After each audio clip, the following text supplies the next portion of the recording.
Wow!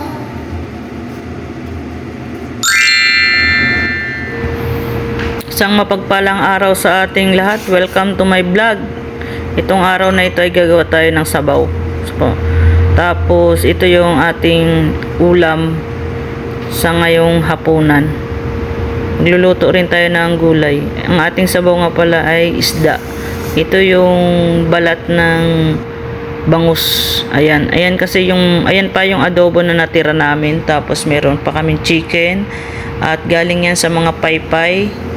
Dahil dito ay sinelebrate nila yung kanilang, kung sa atin ay malaki, sa kanila kasi dito ay mayroong malakihang piyestang patay. Kung sa atin November 1 lang, sa kanila ay pang malakihang piyestang patay na selebrasyon. Ayan nga pala ay nagluluto ako ng kangkong. Ayan pa yung mga gulay na dala rin ng manugang na pinaypay. Ayan. Tapos balik tayo sa ating niluluto. Nilagyan na natin yan ng pampalasa at yung orange na yan, di ko alam kung anong tawag niyan sa Pilipinas. Di ko alam. Ayan, ang tawag dito niyan ay koki, yung orange. Ayan na, naluto na natin yung kangkong, yung lugaw ni Ama, naluto na rin natin para sa kanyang dinner. Ayan.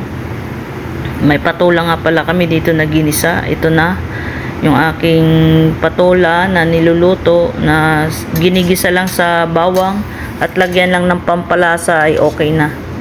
Ayan guys, mga kaagmangs. Now shoutout nga pala sa mga kababayan natin dito sa Taiwan.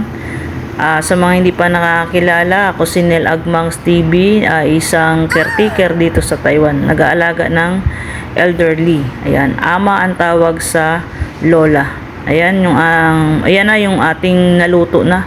Yung chicken na yan ay ano na yan, binili na lang yan sa labas. Binili na lang.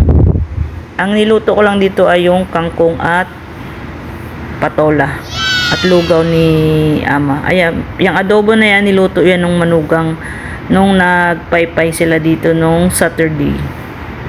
Ayan na guys, yung ating hapunan for today. Thank you for watching mga kapatid.